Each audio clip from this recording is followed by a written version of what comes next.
There we go. I'm gonna kind of wing it. Gonna do a review and a storyline breakdown as I understand it. Um, I have an astrophysics background, so the storyline breakdown will probably be a version of it that you've never heard before and possibly never considered, with similarities to our own human storyline. Um, First of all, the game was amazing. I normally don't play games like this, but I absolutely loved this game. I'd say like the closest game that I've played to this was Devil May Cry way back in the day, and this is very different than that, but it's still the closest. So like for someone who's A, not good at these games, these types of games, and B, never even plays these games, I'd rate it as a 9 out of 10. It was fun. The learning curve was great. The combat mechanics were solid, and they gave you plenty of ways as a new person to this genre to learn. Like the skills thing on the left-hand side of the screen has a combat simulator, so you could practice all the moves. Mechanics were solid. Responsivity was solid. I did the mechanics of this. I'd rate very highly, but then again, I don't have that much experience with the genre. But I have a hard time seeing how another game could do it better. For example, they have basic attacks, strong attacks, parries, dodges, counters. The counters I didn't learn until really late into the game, but it helped me with the last few bosses. Helped immensely with the last few bosses. It's all stuff that can be learned by a new player, and I'm sure that could someone who isn't new to the genre would be able to pick up on it very, very quickly. The graphics are phenomenal, and I say that as someone who does game development on the side. For me as a solo dev to pull off graphics like this would take years. This seems like AAA quality graphics in a game that was made right. The environments are cool. I like the cityscapes a bit more than the like the wasteland and the desert, although I have nothing against the wasteland and the desert. It's just I personally tend toward cityscapes, but all of them are great, especially the cityscapes. It's like kind of barren, run-down, post-apocalyptic sort of cities. Uh, yeah, phenomenal graphics. I don't really know how they could do it better. You know, like I hope Stellar Blade 2 has more of the same. Character I don't even need to speak on. It's like the center point of the game, and the reason the game got as much attention as it did. The character art is absolutely amazing, and that's across the board. Some of the outfits that the NPCs wear were kind of weird, like the 10-head outfit. But it's a vision of it's a hypothetical vision of the future, so who knows? Maybe people will wear those 10-head helmets in the future. It's not a criticism, it's just it stood out to me as like, wow, that's kind of extreme. Yeah, all in all, oh, and the soundtrack, which we have on in the background here, this is one of the camp songs. The soundtrack was great. I don't know the words to half of the songs, but they sound really good. Peaceful at the right moments, intense at the right moments. Like one of the ones that some of my viewers commented on was the song that was playing during the Belial boss fight. It was like more of a rock style song. It was totally badass. Yeah, the soundtrack for this game is noteworthy. And again, I hope to see more of the same in Stellar Blade 2. Like it's one of those games where they don't have to really add anything new. They just need to do the same thing again. So it solid 9 out of 10, and I reserve the 10 ratings for games like BG3 where like it's just like, how the hell did a development team pull this off sort of game. Yeah, this one's a 9 out of 10 easily, and that's from someone who doesn't particularly even enjoy this genre of game, so that's a big 9 out of 10.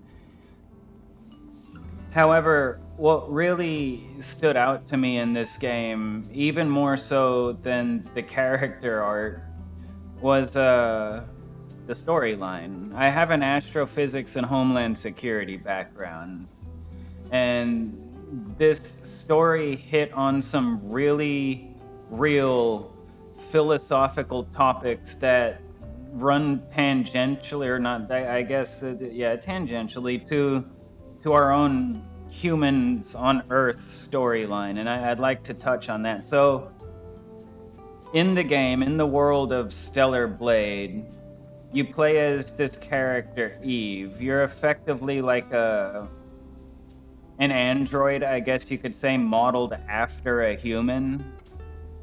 And then you run into a bunch of humans in Zion, the main city, like the central hub city.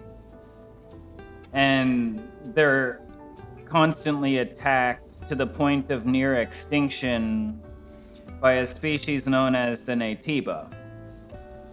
However, and like the Natiba are like monster-esque types of things. I mean, I guess I could get up and run towards one, but everything like, is fine. It's like the Natiba look like monsters, effectively, and you as Eve go around eliminating said monsters and accomplishing your own goals. But as the story progresses, and this is going to get kind of spoilery, but I have to touch on it, you learn that the humans in Zion aren't really humans, and that the real humans are the Natiba, who have evolved into that after the collapse of the planet, effectively. After everything went to shit, after the apocalyptic event, that's just what they evolved into for survival. So this whole time, Eve has been going around eliminating the real humans while thinking they are human, like Eve and the Zion people are humans. Like, it kind of blurs the definition of human. Like, because Eve and the people in Zion look like humans, but the real humans were the monsters. So at the end of the game, you're posed with some ethical choices. I chose to merge with the Natiba. That's what I personally did. Anyways, the fascinating part of this is a philosophical topic that I've talked on and thought about for years, and it was wild to see a game realize that conversation. So whenever Earth, okay, how do we start this? Earth is finite. At some point, billions of years from now, the sun we orbit around will detonate and destroy all life on Earth. That is an inevitability. All of this will eventually come to an end. So it begs the question, how do we preserve the human species? Because at some point we're going to have to leave Earth to survive. There is no exception to that. It's just the physics, the physics behind the sun. And even if the Earth doesn't get destroyed when the sun detonates, we're still going to be missing the sun. You know, like, we'll go flying off into space.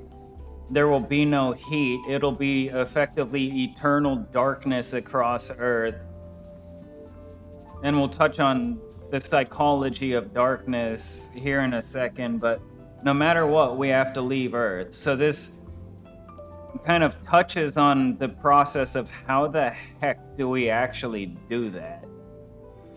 And so the philosophy that's like behind this, that's been in my head, and I'm sure talked about by other astro people,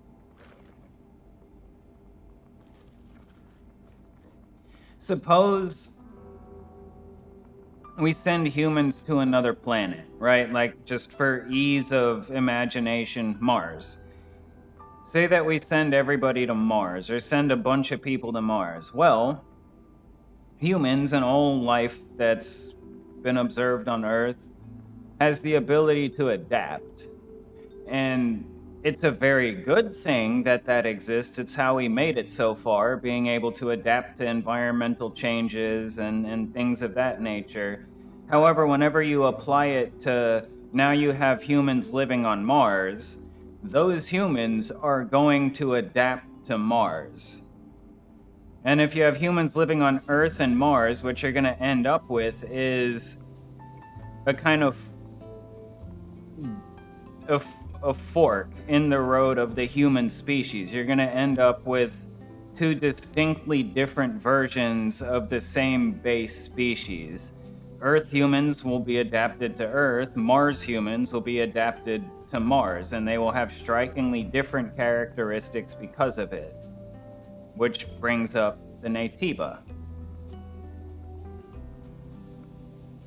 So right out the gate, in order to preserve this species, unless we like collectively live on something like an orbital habitat, which is where Eve comes from, you're going to end up with a divergent species with something like the Natiba and the Earth humans. So right out the gate, this is pretty accurate to real life, their interpretation of it, although they've like condensed it to one planet. But we will arrive at a situation like this. It's almost unavoidable, because you can't really put everyone on an orbital habitat for eternity. So that was an interesting thing. And speaking of like long distance space travel and such, so this character Eve has been created such that she doesn't need to eat, she doesn't need to sleep, she can breathe underwater and probably in space too, among several other notable characteristics. So consider, Proxima is the closest star system to our own. So if the problem is that our sun is going to detonate and destroy the Earth, well, Proxima is the closest star system. It's like 4 to 5 light years away, and that's traveling at the speed of light, which we cannot do. So, like, let's say hypothetically that if humans were to venture to Proxima, it would take, what, like 20 to 50 years, right? Which sounds doable, until you realize you're going to have to stick humans on a spaceship, and they're going to be stuck there for 20 to 50 years without something like sunlight, which seems mundane. But there's a research station, I think it's in Antarctica. Antarctica has 6 months of sunlight, straight sunlight, like no nighttime, and then 6 months of darkness, where there is no sun for 6 months. And the research station, during the dark periods, has to basically evacuate all employees except for a select few who have to undergo rigorous psychological testing to make sure that they can endure 6 months of darkness. It turns out that one of the effects of prolonged darkness is you go fucking crazy. And that's just 6 months. So, like, very few people can actually do it. It's the type of experience that will completely change your perspective on life. So imagine a trip for 20 to 50 years to the next star system when you do not have sunlight. It's like, if you go crazy after 6 months, imagine what that ship would look like in 20 years. Like, you could end up with a whole cluster of people who have absolutely lost their minds to an irrecoverable extent, and them even getting there alive without doing things to each other becomes a real like, the risk becomes a very real thing. So, and then aside from that, to go 20 years, a 20-year journey on a spaceship, you can't really put a farm on there. Like, you can't bring hundreds of cows and hundreds of pigs and hundreds of chickens, plus all the plants and vegetables that we would need to sustain ourselves. Like, realistically, you probably cannot bring that on a spaceship. So replenishable food sources become an issue. As of now, the leading food source proposed for that sort of thing would be algae. And eating algae for 20 to 50 years straight does not sound good. So it would seem it's in our best interest, considering our ability to adapt, to eliminate humanity's need for food and acquire our energy in other means, through other means. What's up, Shro? So Eve is spot on accurate in that she doesn't need to eat. However she was made, she gets her energy through alternate means, not human food, not like devouring other life forms. So that's something that we will eventually have to consider. And then like that brings up the subject, how would you even go about transitioning the entire species to a point where they don't need to eat? Like at some point it would, like if you want to keep the species uniform, that would have to be forced onto people, that sort of genetic evolution. And most people don't, myself included, any sort of alteration like that is hazardous. So like it really brings up like, how do you pull that off? How do we get to Proxima without destroying ourselves, without becoming monsters effectively, you know?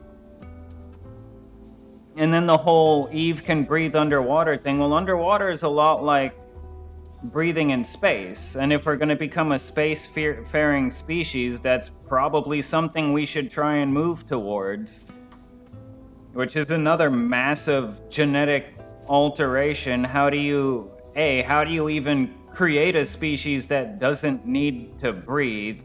Everything on Earth breathes in some way. I mean, like, I guess plants maybe not, but like how every like mammalian life form breathes. Everything has like a nose and a mouth, and like they breathe and eat.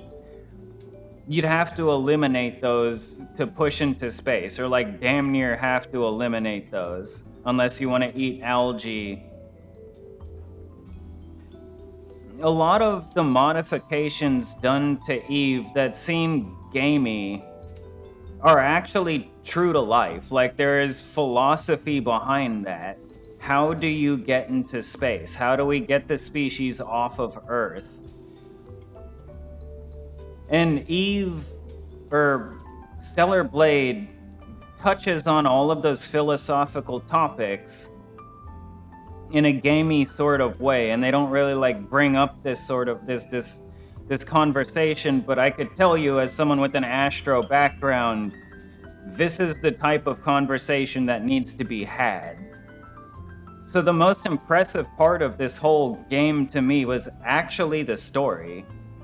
Because like I could totally see a future where something like this needs to exist. I mean, like, we're moving towards AI right now, combined with the fact that we know we need to escape Earth effectively.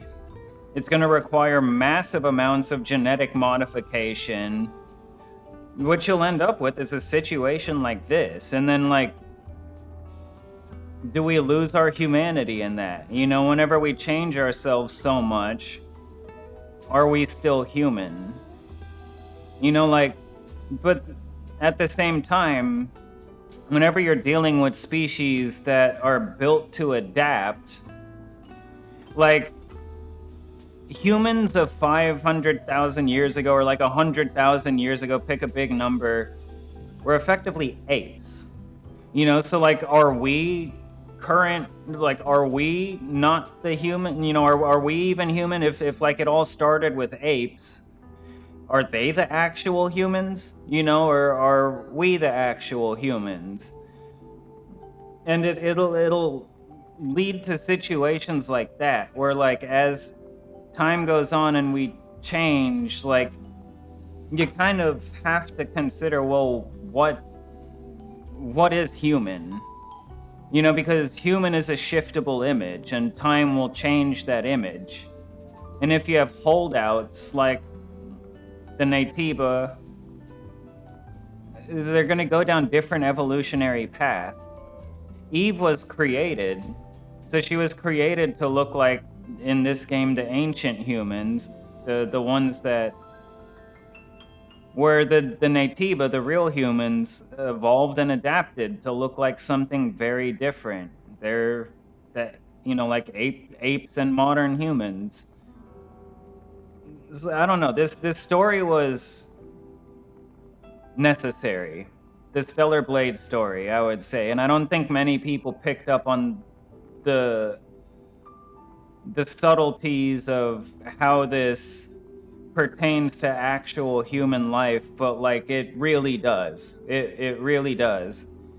And so, again, I'd rate the game a 9 out of 10, and I'd like, let's make it like a 9.2 or a 9.5 because of the depth of the story, which they don't go into this much detail about it.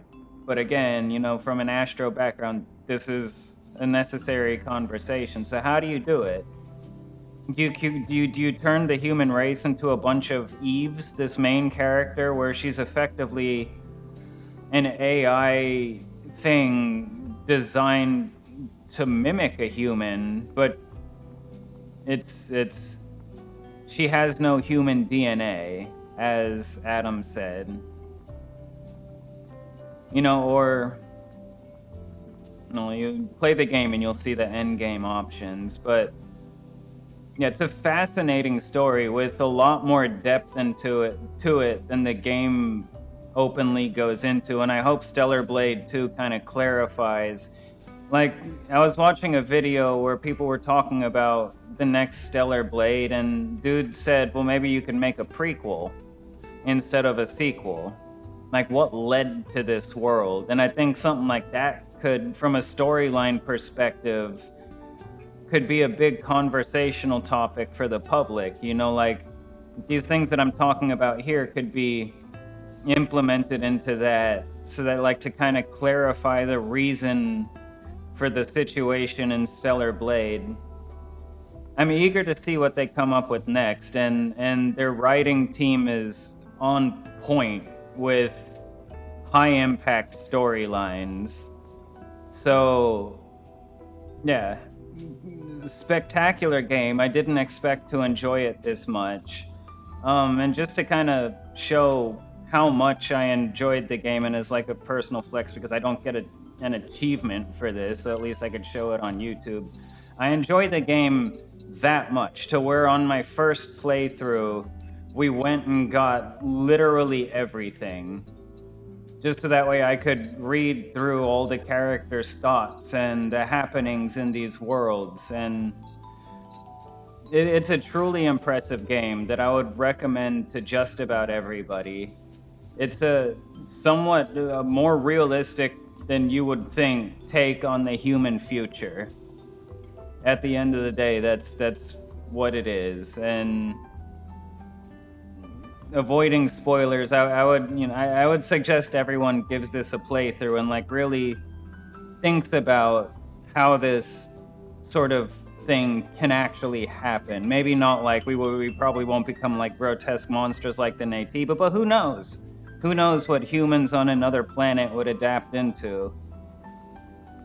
Here it was brought about through a war, but the same situation is inevitable. Whenever we expand into space, you're going to end up with distinctly different types of humans who've all adapted to the planets or the ships that they live on. Anyways, I'm gonna stop ranting and I'm gonna start playing through this new game plus. But yeah, that's my review. That's my storyline breakdown. So yeah, I appreciate y'all taking the time to listen to this, and feel free to leave any comments, like, subscribe, and all of that.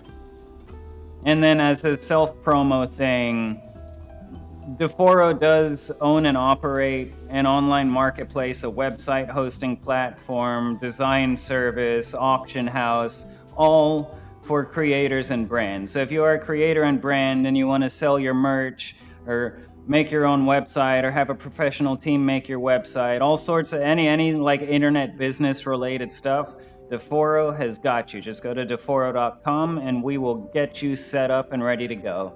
With that said, I am out. Thank you for listening to this video, and I hope everyone plays and enjoys Stellar Blade, because graphics aside, the storyline is worth its weight in gold. Definitely, like, the storyline alone is worth the price tag. So cheers, have a good day, and I will catch y'all later.